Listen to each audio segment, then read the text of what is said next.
Thank you, Julia.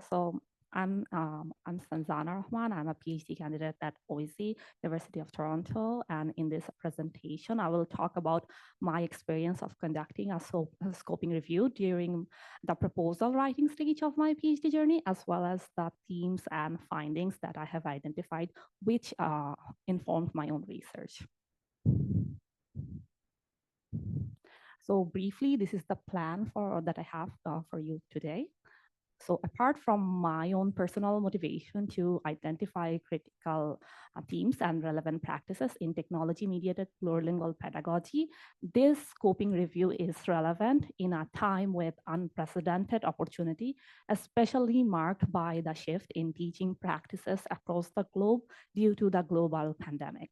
So this universal experience allowed us to recognize that technological innovation is a formidable ally in the pursuit to embrace linguistically and culturally inclusive pedagogies, ensuring the coexistence of diverse languages and cultures across temporal and geographical boundaries.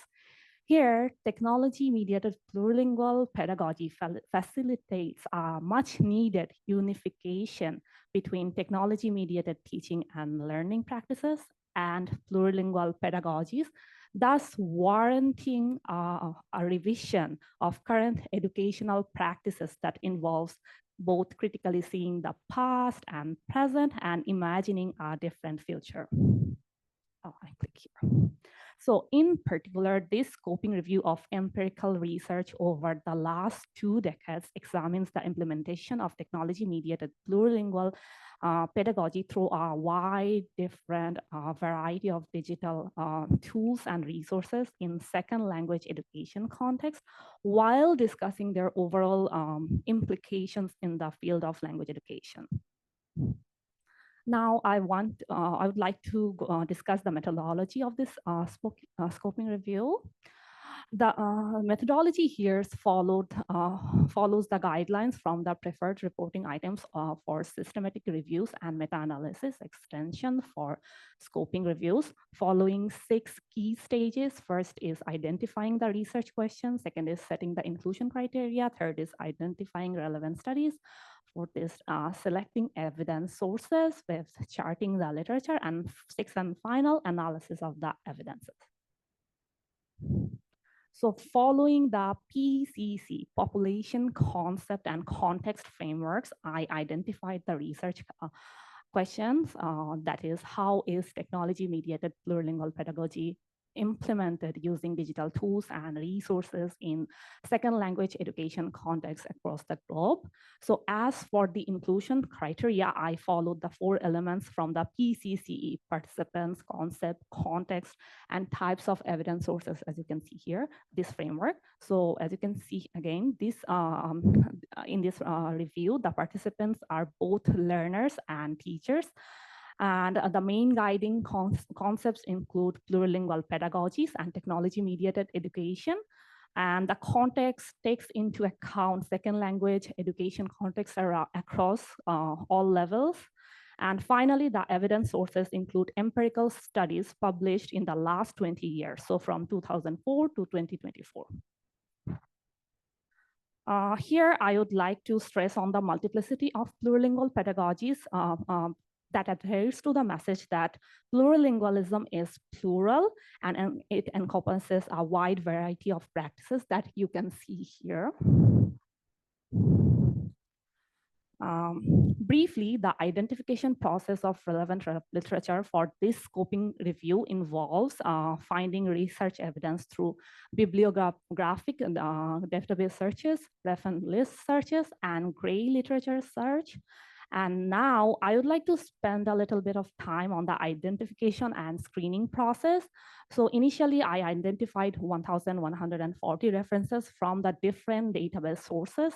Later on, 210 duplicates have been removed using refers, which left me with 930 records for the next stages.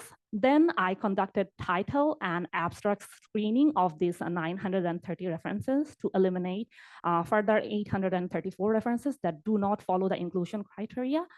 So after this title and abstract screening, I started conducting an independent review of the full text of the remaining 96 references. Here, an additional 9 and 11 citations that generated through the reference list search and gray literature search have also been included with the original 96 courses. So in total, 116 references are considered for the full text review. Here, during the full text review, out of this 116 studies, 88 are further excluded for various reasons. So at the end of this extensive search and selection process following the inclusion and exclusion criteria, a total number of 28 studies are identified that fully align with the research question of this scoping review. So I created a charting table in Microsoft Word to record key information related to the research characteristics of each record identified in the scoping review. After extracting this information, I started to carefully look at the type of digital technologies that are being used in the study and noted down their description in the charting table from each study. At this stage, I also collected key findings from each of these studies with regard to technology use integrating plurilingual pedagogies. And finally, our thematic analysis is conducted. Here, 3 main themes emerge, such as contextual information, methodological trends, and digital technologies descriptors. Now I'll discuss the key findings from the scoping review with regards to the 3 main themes. While this figure gives you an idea about the geographical context with regards to these studies that I have identified in this review, I will not elaborate on the details, but here it is important to mention that the significant number of studies identified in this review encompassing multiple geographical contexts highlight the greater flexibility brought on by digital technologies in fostering connections across spatial and temporal boundaries.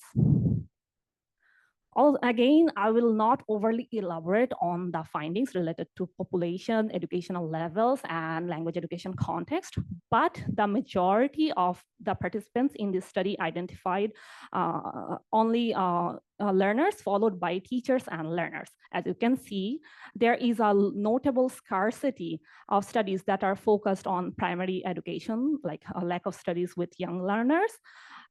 Finally, as you can guess, a majority of these studies are conducted in classes where the target language is English. In terms of research method, more than half of the studies adopted mixed methods research design. However, I have not identified a single study using quantitative research method. So within the broad research method of mixed methods and qualitative research, I further identified different research approaches, such as a design-based approach, case study approach, quasi-experimental approach, and so on. On the other hand, while the 9 studies that did not specify a particular research orientation, I would not fully disregard them. Individually, they demonstrated creativity and innovation in exploring how technology can foster plurilingualism, an important consideration as we begin conducting research in the field of technology-mediated pedagogy, which is still in its infancy. Finally, I would like to share a curated repository of digital technologies identified across the empirical studies in the scoping review. So let's begin with online word processing tools. So these platforms allow for real-time collaboration and cross-cultural exchanges, making them ideal for synchronous writing tasks, peer feedback across the linguistic boundaries. Next, we have video conferencing tools, which are, as you can see, are being used as 3 distinct instructional practices, including synchronous instruction practices, telecollaborative practices, and finally, as computer-mediated communication along with the previous 2 practices. And then moving on to digital composition. Multimodal composing tools provide graphic resources that enrich the meaning making through providing access to multiple semiotic modes. Sorry. So these tools empower learners to express themselves beyond traditional language boundaries. And e-portfolios are also found to serve as digital repositories of individual plurilingual trajectories. They allow learners to document, reflect on, and showcase their evolving language identities over time. Next, digital storytelling platforms offer immersive spaces for creative narrative construction, enabling learners to weave personal and cultural stories using multiple languages and semiotic modes. Also, blogging platforms function as digital translanguaging spaces where learners can fluidly move between languages to express ideas, share experiences, and engage with diverse audiences.